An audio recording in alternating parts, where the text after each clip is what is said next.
Lo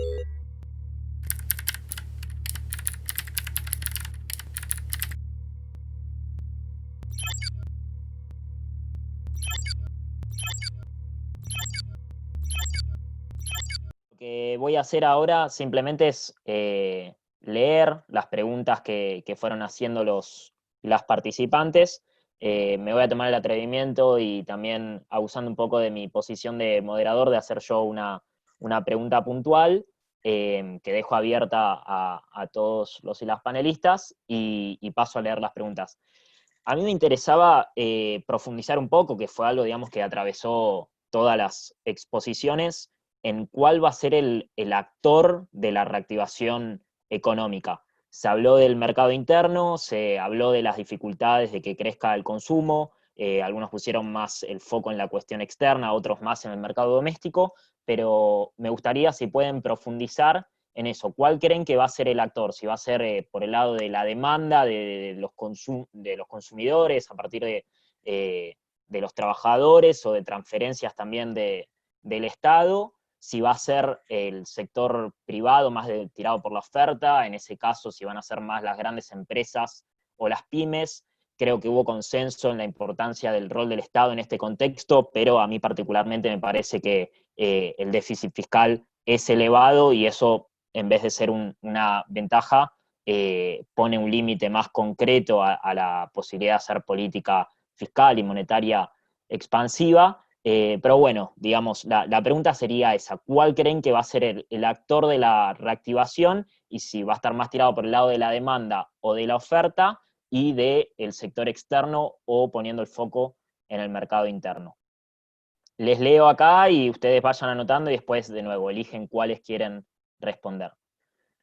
Las preguntas dicen así: sobre las cadenas globales de valor, ¿ven una reconfiguración o las economías se cerrarán más para focalizar la producción?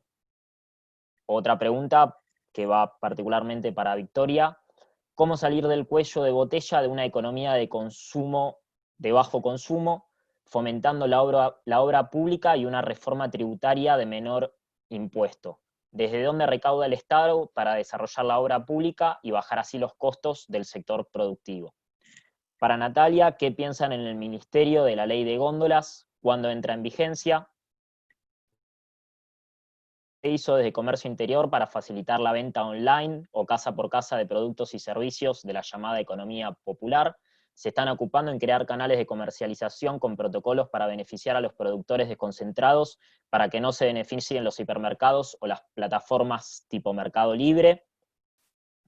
Para Victoria también, ¿considera que es necesario solamente aprovechar otros puertos para sacar nuestros productos al exterior o requiere un diseño de vías de conectividad teniendo en cuenta que tenemos un diseño de conectividad radial centrado en Buenos Aires? Para Natalia, ¿qué se podría hacer de los distintos actores para bajar los precios de aquellos insumos o productos demandados en la etapa de pandemia? Es intolerable que se aprovechen de las necesidades actuales. Por ejemplo, hoy desde Salud marcaron cómo aumentaron los precios por encima de la inflación los productos de cuidado de salud. Para Natalia también, enumeraste instrumentos vinculados a la emergencia en términos tradicionales, así como el apoyo a compras web. ¿Qué estimo pueden promover el e-commerce? ¿Qué instrumentos piensan para intervenir o mejorar en los tramos distorsivos de las cadenas productivas? ¿En qué instancias institucionales se trabajarían las mejoras competitivas de las cadenas productivas? Al panel, dado el difícil contexto internacional que enfrentamos, con un mayor proteccionismo y conflictos en la cooperación internacional, como así también los problemas que Argentina enfrentará para entrar en los mercados financieros internacionales, ¿cómo, qué sectores y por dónde, relacionamiento externo, ven la salida de Argentina para aliviar la restricción externa en el corto y mediano plazo vía exportaciones? Me quedan 4 nomás. Para Fernando y Victoria, me gustaría, si es posible, si pueden pronunciarse sobre lo que piensan del tema Vicentín. Bueno, este es un tema que está claramente en agenda. Sobre todo plantean porque el caso supone una opción estratégica posible de forma de pensar un desarrollo de la economía tal vez distinto. Otra pregunta: ¿cómo se podría reforzar la recuperación posterior al COVID-19? ¿Qué políticas concretas?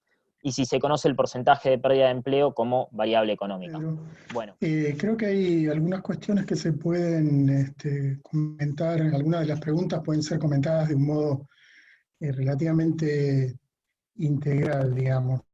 Eh, Preguntas sobre motores de crecimiento, actores principales, vías de salida. Me parece que más o menos apuntan al mismo tipo de problemáticas. A ver, yo creo que el problema de la restricción externa argentina tiene claramente dos niveles. Un nivel es el aspecto comercial de la restricción externa y el otro nivel es el aspecto que podríamos llamar financiero de la restricción externa. Claramente en las últimas décadas el aspecto financiero de la restricción externa se ha convertido en un elemento decisivo de la provocación de crisis en algunas coyunturas, pero al mismo tiempo eso ha puesto también una presión adicional sobre la situación comercial, digamos, sobre el balance comercial. Entonces, la restricción externa debe ser atacada por las dos vías. Debe ser atacada por la vía de la macro y de la política financiera por un lado, digamos, y eso atiende fundamentalmente al lado capital de la restricción externa, y debe ser atacado por el lado de la matriz productiva en lo que tiene que ver con la restricción comercial, digamos.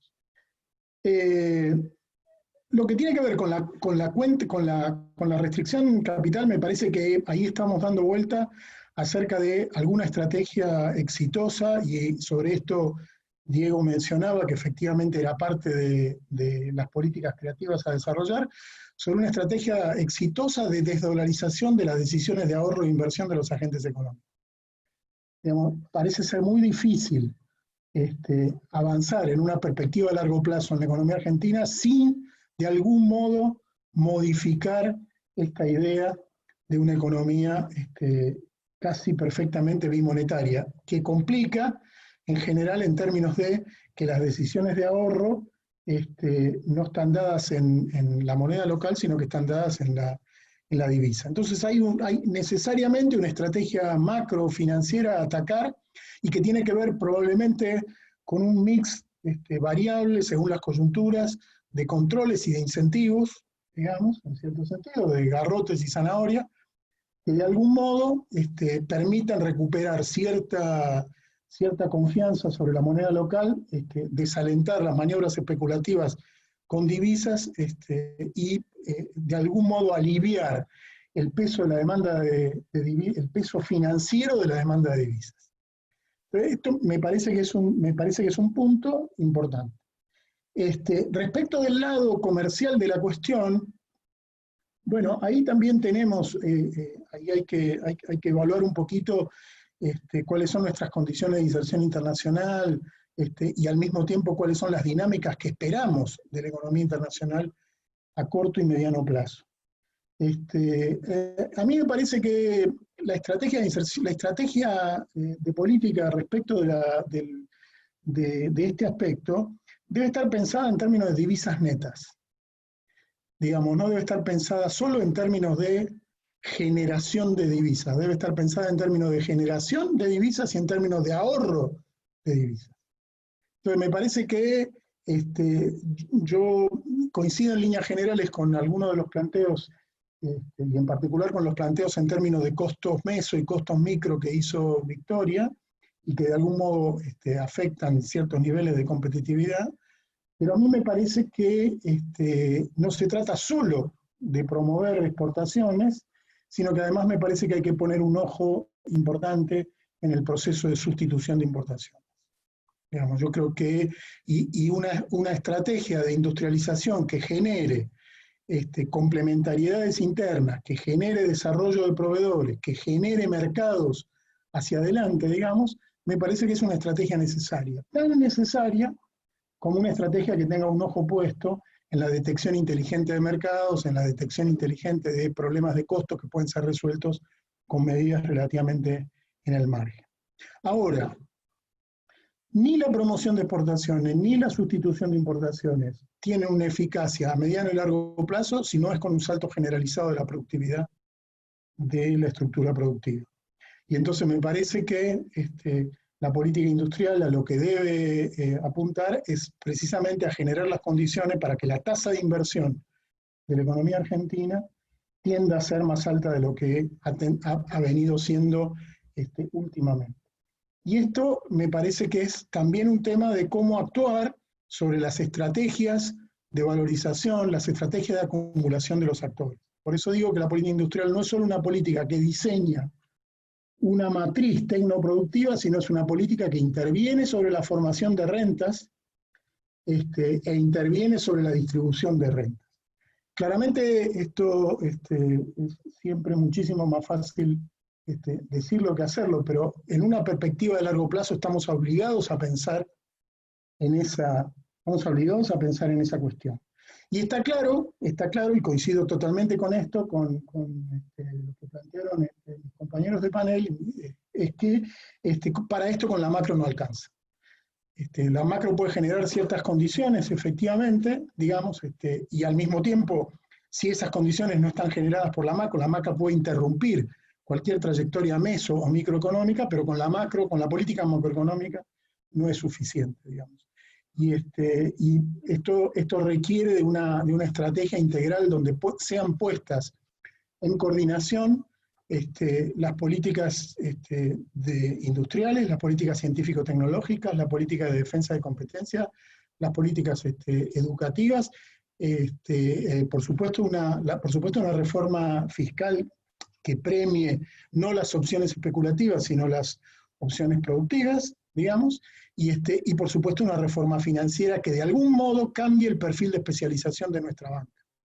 Nuestra banca está diseñada para básicamente proteger las decisiones de dolarización de activos y en todo caso proteger las decisiones de especulación.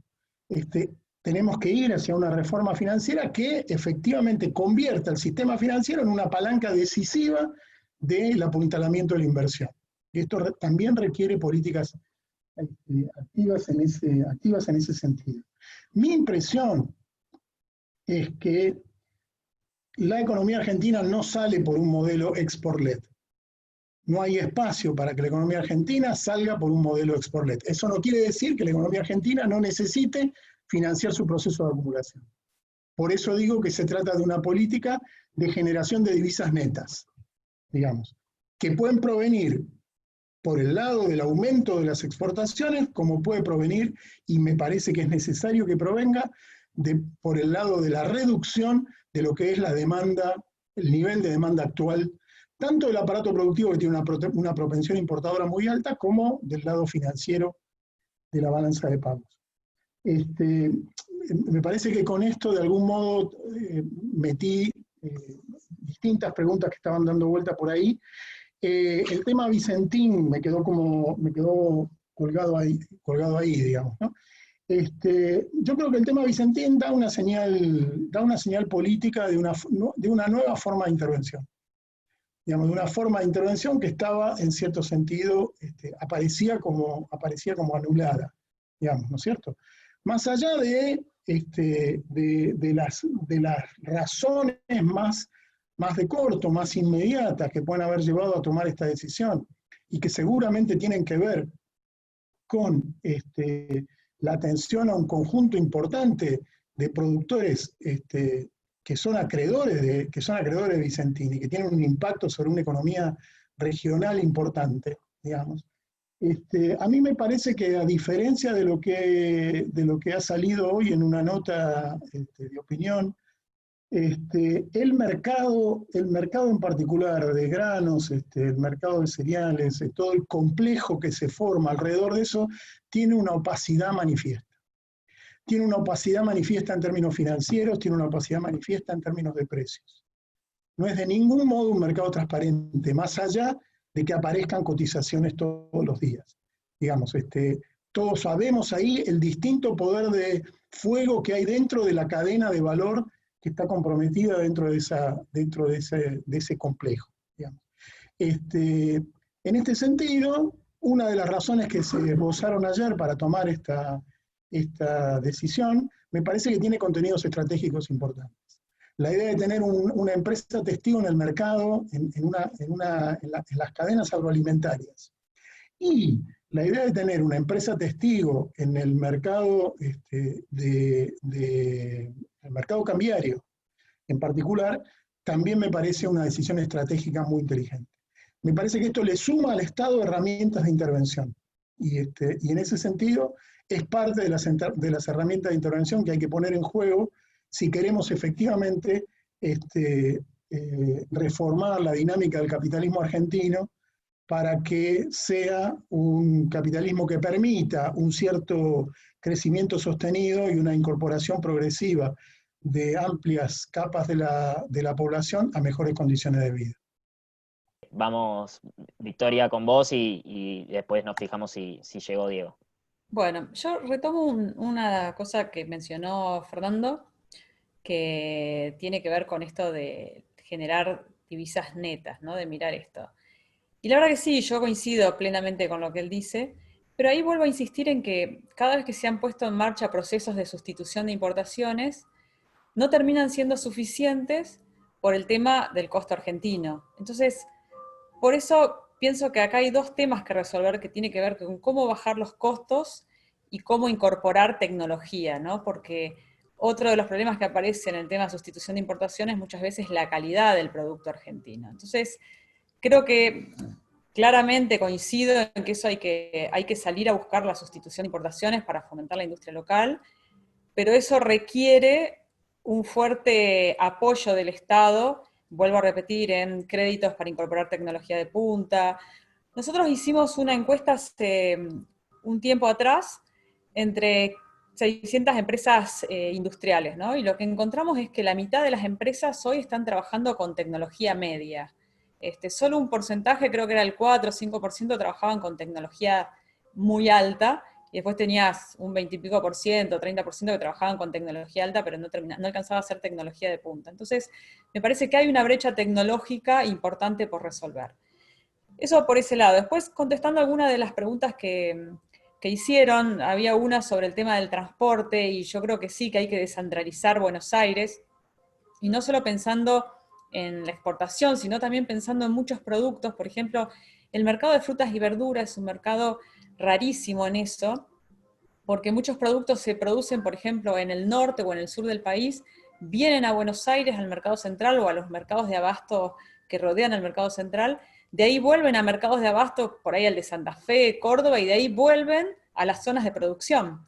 Entonces hay una distorsión y hay una cadena de precios ahí que se van agregando valores, y que, bueno, que al mismo tiempo eso podría simplificarse si esos productos fueran un mercado de abasto zonal y quedaran en la misma zona de producción y fuera Buenos Aires lo que se consume en Buenos Aires. Entonces, hay como una centralización que no solo pasa por el transporte, sino que tiene que ver con la comercialización, con la exportación y todo en Buenos Aires, que me parece que sí que hay que replantear y que hay que, sí, que hay que replantear y reajustar. El tema del transporte, el camión, sabemos que es el medio de transporte más caro. Entonces, tenés vías alternativas. Una, yo mencioné la de los puertos, pero también tenés el transporte aéreo, que perfectamente lo podrías incentivar desde el interior del país. O sea, hay otras vías, me parece, para descentralizar Buenos Aires, y que es necesario descentralizar Buenos Aires. Y contestando un poquito a la pregunta que vos hacías sobre el motor de cuál va a ser el motor, yo creo que a diferencia de otros momentos, es como que no se ve un motor por sobre otro, ¿no? Porque vos vas a tener un mundo creciendo menos, entonces uno piensa, bueno, la exportación puede ser un motor, y la verdad que va a costar exportar aquellos productos que no sean del sector agroalimentario que ya tienen mercados, ¿no? Podés hacer intento, podés tener un programa de exportación, que creo que con eso lo que vas a terminar evitando es que se te desplomen, ¿no? Y las exportaciones se desplomaron. Se desplomaron en parte porque el consumo mundial bajó, y también por cuestiones logísticas. Por ejemplo, hay un tema concreto que con los contenedores, que como hay muchos barcos en cuarentena, las tripulaciones en cuarentena, vienen menos barcos de importación y además se consume menos en el mercado local. Y entonces, al venir menos barcos, cuando los barcos de acá quieren exportar, no tienen contenedores. Como Argentina no los fabrica, no hay contenedores, y hay que esperar bastante tiempo hasta que llegan los barcos con los contenedores. O bien algunas empresas que tienen margen pagan doble flete, pagan el contenedor que venga vacío para exportar con el contenedor lleno. Entonces, me parece que cuando uno mira si la exportación puede ser una vía, y creo que no va a ser el motor que nos va a permitir salir, sobre todo con Argentina, que no tiene una cultura exportadora. Cuando miramos el mercado interno, y vos ves el sector privado, y la verdad que el sector privado está muy comprometido. Hoy no hay un sector líder que esté zafando a la crisis económica. Están todos, o sea, dentro de lo grave, hay grados de gravedad, ¿no? Pero todos están en una situación delicada. Entonces, el tercer motor, que puede ser el Estado, también está con los recursos comprometidos, no nos sobra nada. Entonces, sin embargo, yo creo que desde el Estado hay herramientas para tratar de impulsar. Y yo acá vuelvo a insistir con el tema de bajar costos, porque no esperemos que el motor sea la demanda, porque la demanda va a estar muy contenida. Entonces el motor tiene que ser una economía de baja, ver cómo en una economía de baja demanda podemos tener empresas rentables que creen empleo y que sí pensar en un futuro, cuando vos creas empleo, cuando el Estado deja de asistir, en un futuro sí, que vuelva a ser el mercado interno, el consumo interno, un motor de crecimiento. Después, bueno, vamos a ver cómo evolucionan los precios de las commodities y esos productos que exporta la Argentina, veremos, pero eso es más, me parece que hoy no es lo que te va a salvar a diferencia de otros momentos, ¿no? No sé si me quedó algo, yo con el tema Vicentín coincido plenamente en lo que decía Fernando, no voy a agregar nada a eso, solamente que realmente, o sea, lo único que espero es que el costo de la intervención en Vicentín no nos salga carísimo, no sea, después no termine siendo una bomba de tiempo para la Argentina, y que la empresa pueda ser bien gestionada. Son las únicas dos cosas que esperaría hoy para que sea una intervención que realmente nos permita ser, como decía Fernando, tener una empresa testigo en esos mercados y mejorar la condición de esos mercados. No sé si me quedó alguna sin contestar, pero creo que contesté todo. Natalia, vamos con vos. Ok. Bueno, hay muchas preguntas, voy a tratar de abordarlas a todas. Voy a la primera más simple, preguntaban por la ley de góndolas. La ley de góndolas está en instancia de reglamentación, estamos trabajando con distintos actores en ese proceso. Por supuesto, los plazos están demorados por el contexto. Después preguntaban respecto del desarrollo del e-commerce en este contexto. Por el lado del desarrollo del e-commerce, yo hice mención a Hora 12, por un lado, que lo que hicimos fue incorporar, digamos, poner como un agente más de adhesión al programa las plataformas de comercio electrónico, y también para poder cuidar el espíritu del programa, lo que hicimos fue crear un régimen informativo asociado a eso para poder ver que lo que se venda atrás del programa sea lo que el programa pretende impulsar. Después, además, en este contexto de aislamiento social, lo que se hizo fue autorizar las ventas electrónicas de algunos electrodomésticos considerados esenciales. En la misma pregunta también se hacía alusión al trabajo con la economía popular. Bueno, en particular, ahí el trabajo es más lo hace más las EPIMES junto con el INAE, nosotros trabajamos con ellos también. Nuestro trabajo ahí está más asociado al cuidado y a la defensa de las y los consumidores. Después preguntaban también por qué trabajamos en términos de para poder enfrentar estos elementos distorsivos que hay en las distintas cadenas. Una cosa que no mencioné, pero que hace a esto, tiene que ver también con que la Secretaría de Comercio Interior se creó una subsecretaría de políticas para el mercado interno. Antes, digamos, dentro de la subsecretaría se creó un área específica para el análisis de cadenas de valor, donde precisamente tiene como misión y función, digamos, trabajar en estos aspectos. Trabajamos en el análisis de estructuras de costos, trabajamos con las empresas, digamos, el tema de los costos logísticos es uno de los temas más importantes que estamos tratando de abordar. ¿Qué más me falta? Bueno, y preguntaban qué mecanismos tenemos para evitar comportamientos abusivos por parte de algunos canales concentrados de e-commerce. Estuvo bastante en medios estos días algunas imputaciones que hizo la Secretaría de Comercio Interior, a Falabella y algunas otras empresas que tuvieron algún comportamiento abusivo en este sentido. Y creo que abordé rápidamente todas las preguntas, pero espero no haber dejado nada fuera. Bueno, entonces no sé si alguno de los expositores, Natalia, me permito, ya que hay 3 minutos más, preguntarte esta cuestión en relación al actor que podría motorizar el crecimiento en este momento. ¿Vos lo ves más por el lado del mercado interno, de las exportaciones, demand-led o más por el lado de la oferta? ¿Cómo lo ves? Yo creo que es Perdón, un complemento, ¿podría digamos. agregar una pregunta más, ya que estamos, porque Bueno, no lo dale, pude Marta, hacer? aprovecha. Eh, ¿Cómo ves el tema de la Comisión de Defensa de la Competencia? ¿Cómo ves la actuación? Porque no se la escucha mucho en estos momentos, sobre todo para abordar el tema de bienes, de empresas que pueden tener algún tipo de comportamiento monopólico, ¿no? Esa es mi pregunta. Bien. Respondo la de Pedro, yo creo que es una combinación. La verdad es que las exportaciones, digamos, hay que ver cómo evoluciona el tema del precio de los commodities. Tenemos algunos elementos auspiciosos, o se visualiza algo auspicioso en términos de lo que vemos en precio de trigo, no así en soja. Como decía antes, la caída del mercado chino de carne tampoco es digamos, las exportaciones me parece que es importante, me parece que es uno de los elementos, pero no alcanza, es una combinación de ambos. Creo que el mercado interno en este sentido va a tener un rol bastante importante para poder, digamos, para impulsar la reactivación.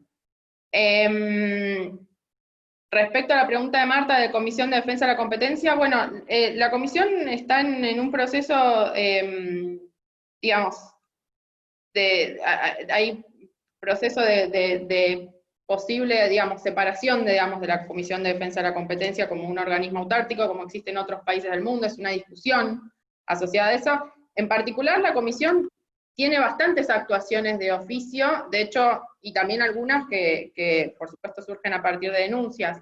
Además de la Comisión de Defensa de la Competencia, hay otro instrumento que es interesante y que quizás no es tan conocido, que tiene que ver con el llamado decreto 274, que básicamente también actúa sobre defensa de la competencia, pero a diferencia de la comisión, no actúa sobre el interés económico general, sino sobre el interés económico particular. Entonces, ahí también hay una herramienta interesante para trabajar cuando se afectan los intereses de algunos actores puntuales y no de toda la economía. La verdad es que la Comisión de Defensa de la Competencia es un instrumento muy potente para el trabajo. En estos momentos están, en muchos sectores, hay muchos plazos que están suspendidos en términos de actuación. Eso le cabe también a la Comisión de Defensa de la Competencia.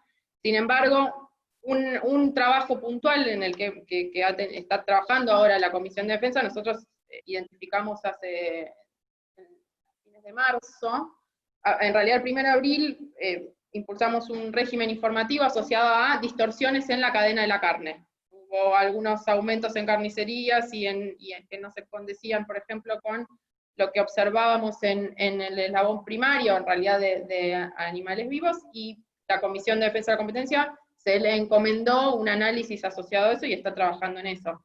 Digamos, me parece que es un instrumento muy potente, que quizás no se le ha dado tanto aprovechamiento.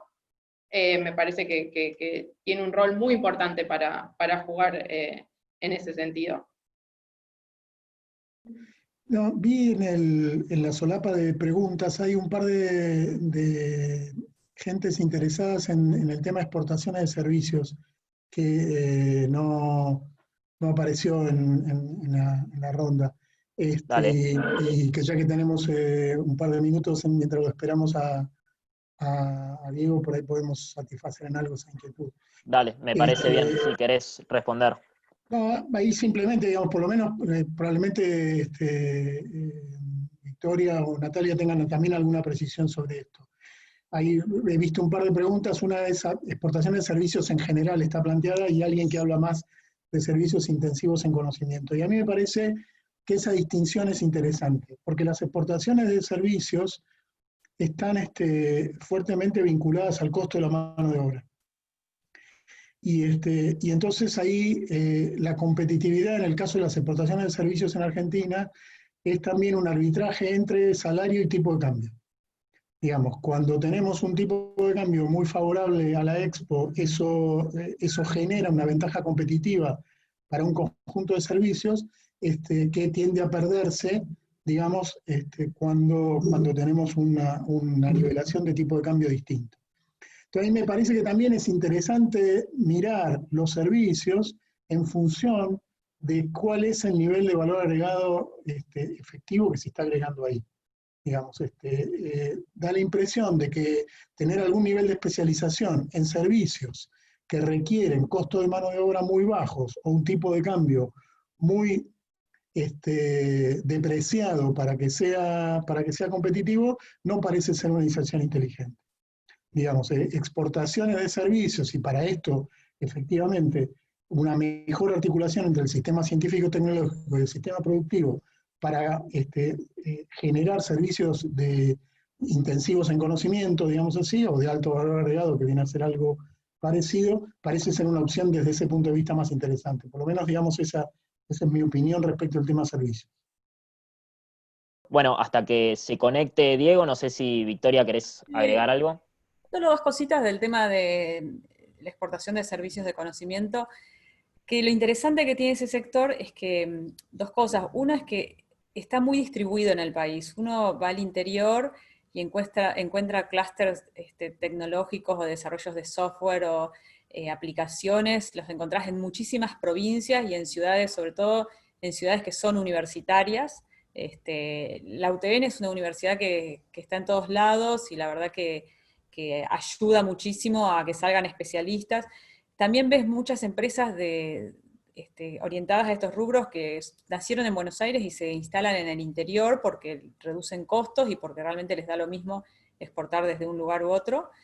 Eso por un lado. Y por otro lado, Argentina tiene buena imagen en el mundo en todo lo que es generación de software, generación de tecnología. Entonces, la otra vez me contaba una empresa que exporta aplicaciones, soluciones tecnológicas, software y todo eso, que fueron a una muestra en Chile.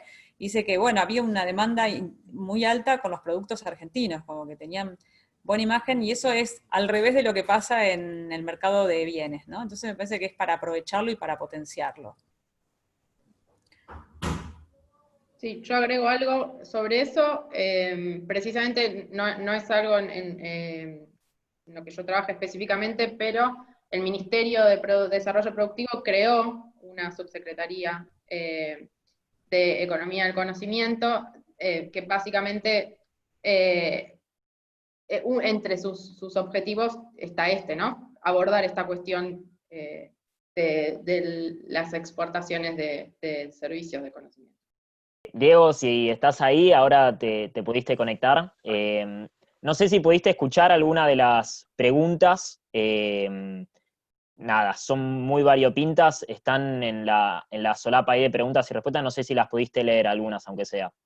No veo nada, así que estoy como... Tengo todo blanco, en blanco. Bueno, te leo algunas. Te hago primero la que había hecho yo y después elijo un par para que respondas. Yo preguntaba particularmente sobre cuál crees que va a ser el actor de la reactivación económica, entendiendo que el consumo privado está muy afectado y probablemente es complejo que se reactive en el próximo tiempo. La inversión viene cayendo todavía más que el consumo, el sector público tiene herramientas bastante diezmadas por el déficit fiscal que ya traía y que se profundiza a raíz de toda esta cuestión, y las exportaciones tampoco parecerían ser el componente de la demanda agregada que traccione el crecimiento. ¿Por dónde ves vos? ¿Cuál puede ser el actor que empiece a reactivar la economía y después pensar, digamos, en un esquema de desarrollo, pero pensando más en el corto y mediano plazo? ¿Qué componente de la demanda y qué actor crees que puede comenzar a reactivar la economía? Te sumo alguna otra que tenía que ver con el tema de Vicentín, de la estatización de Vicentín, y si querés, bueno, empezá por esas dos y si vemos que queda algo de tiempo, sumamos alguna que otra pregunta. Sencillas las preguntas. Bueno, supongo que Natalia, Victoria y Fernando van a haber contestado, no me quiero superponer con lo que ellos ya dijeron. Yo diría, primero el Estado tiene un montón de herramientas, digo. Tengamos en cuenta que tenemos un superávit comercial de 1.500 millones de dólares, producto de un tercer año de recesión profunda. Este año vamos a importar abajo de 50.000 millones de dólares, y vamos a exportar entre bienes y servicios arriba de 60 y pico mil. Entonces, el problema es tener una macro por el cual este superávit comercial se refleje en el Banco Central y hacer política fiscal para minimizar el impacto en la actividad económica. Claramente, herramientas hay. La herramienta para mí número uno en la pospandemia, una vez que se empiece, ojalá más rápido o temprano, a controlar la pandemia y rehabilitar la actividad, claramente es la obra pública, la inversión pública, que tiene un doble rol. Primero, que hay que usarla bien, porque eso mejora la competitividad, no hay nada mejor que para la competitividad que invertir en infraestructura, bajar los costos logísticos, invertir en rutas, caminos, energía, etcétera, más allá de todo lo que tenga que ver con lo social, que es prioritario. Y eso requiere también mucha inteligencia con compras públicas nacional y provincial. Hoy las provincias no tienen ley de compras públicas, digo. Entonces, priorizan a veces importaciones de China que una provincia que está a 200 kilómetros de distancia. Obviamente, si la macro, la política de tasas, la política macroeconómica no es coordinada, cualquier política fiscal va a generar problemas, digo, pero instrumentos hay, digo, porque estamos hablando de administrar la recesión, no estamos hablando de crecer al 4 o 5%, ¿no? Ese es mi primer comentario, que lo decía antes. El segundo comentario es que las exportaciones son claves como control de daño, es decir, casi que decir exportar para crecer es como decir caminar para correr, digo, claramente, digo, si no tenemos exportaciones, no vamos a poder importar más, no se va a poder invertir, digo, entonces si uno no camina, no va a poder correr una maratón, digo, claramente, digo, primero hay que empezar a caminar. Me parece que en este mundo que se viene, Fernando, estos especialistas, Victoria también lo estudiaba y Natalia también, es un mundo mucho más, ya era difícil el mundo en los últimos 2 o 3 años, donde el comercio crecía por debajo del PBI. Ahora el mundo que se va a venir es más difícil que en los últimos 2 años, entonces tenemos que tener mucha inteligencia comercial, muy buena política de retención, reintegros, incentivos de financiamiento, de precio y exportaciones, una cancillería haciendo trabajar a los embajadores más que nunca para ver cómo hacemos para perder menos dólares. Digo, ¿no? Lo bueno es que nuestras exportaciones son un poquito menos inelásticas, porque exportamos alimentos, minería y posiblemente algo de energía, pero acá hay una competencia feroz por no perder mercado. Entonces, me parece que planificar las exportaciones y tener muchísima política para eso es fundamental. Se está haciendo poco en ese sentido, me parece que tiene que ser prioritario en la agenda de la actual política pública. Cuanto menos pierdas de exportaciones, mejor vas a quedar para planificar la sustitución de importaciones que te baja la postcrisis y para tener dólares para crecer, digo. Me parece que hay que atacar en todos los frentes, es número uno. Pero de nuevo, yo creo que como estamos haciendo un título de macroeconomía y todos nos dedicamos a política industrial, productiva, a los que están en el panel conmigo son especialistas, Dani, estén ni hablar, creo que el gran problema de la Argentina es que no logramos que los argentinos ahorren en moneda local, digo. Y eso no es porque tenemos peor gente, peores políticos, peores empresarios, es por 30 años donde las devaluaciones han licuado los ahorros de todo el mundo. Entonces a veces nos matamos por pensar una mega política industrial, que vaca muerta, que lo otro, y después viene una mala política macroeconómica que te hace retroceder 5 años y que nadie, entonces, y eso se gana con tiempo, digo. Si la confianza es, la famosa palabra confianza se gana con tiempo, con buenas políticas macro. Me parece que este es el gran esfuerzo que tiene que hacer nuestra sociedad y la política macro. ¿Cómo lograr, que esto es tan difícil de lograr, que los argentinos canalicen su ahorro, su excedente en moneda local? Entonces, esa es la segunda reflexión que me gustaría dejar. De nuevo, difícil, muy fácil decirlo, difícil hacerlo. Son 30 años de depreciaciones y evaluaciones permanentes. Muy bien. Bueno, si querés hacer una apreciación rápida sobre el tema de Vicentín, que está claramente en agenda hoy y probablemente en los próximos días, y ya vamos cerrando el panel. No, es un tema muy novedoso, hay que analizarlo, digo, la verdad que no tengo mayores comentarios. Bueno, muchas gracias entonces a los organizadores, a los expositores y a todos los participantes, que todavía quedan más de 80 y después de más de 2 horas de charla, me parece que es un muy buen número. Refuerzo la invitación para el martes que viene, en el mismo horario, en el que vamos a seguir discutiendo estos temas con una mirada más centrada en cuestiones sectoriales particularmente. Y no sé si alguno de los organizadores o de los expositores quiere decir algo en particular, y si no, cerramos el panel. nos despedimos entonces. Muchas gracias a todos y todas y espero verlos el martes que viene. Hasta luego.